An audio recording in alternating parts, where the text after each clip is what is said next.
Let's begin by clearing off your table. You'll want plenty of workspace before you start assembling. First, take the metal pull handle legs. Notice that each leg has holes on both sides. One side has a single hole and the other side has two. Now grab the nose bar. Line up the nose bar with the pull handle legs on the side that has the single hole. Next, gather 2 small bolts, 4 washers, and 2 nuts. Place a washer on your bolt, then slide the bolt through the hole. Secure it by adding another washer and a lock nut underneath. Use a socket wrench and a regular wrench to tighten. Repeat the same process on the other side. Once that's done, grab the wheelbase along with the pull handle you just assembled and place them on the ground. Gather 4 bolts and 2 lock nuts. Attach the legs of the pull handle to the triangular side brackets closest to the wheel.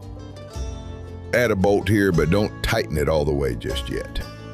Leave a little room for movement. Now, repeat that step on the other side. Next, attach the unit to the vehicle you'll be using. To connect it, either wrap the wire securely around the hitch or clip the carabiner to a solid anchor point on the vehicle. Once it's connected, place one of the baskets onto the wheelbase. Slide a piece of the packaging that came with the unit under the basket to level it with the ground.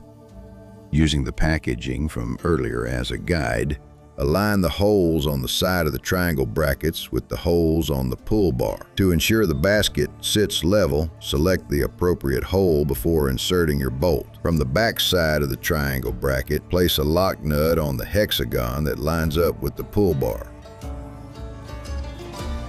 Insert a bolt through the hole in the hexagon and into the nut you just placed on the back. Tighten securely. Repeat this process on the opposite side.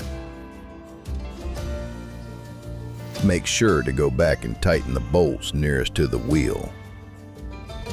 Remove the cardboard, then place the second basket onto the wheelbase. And that's it.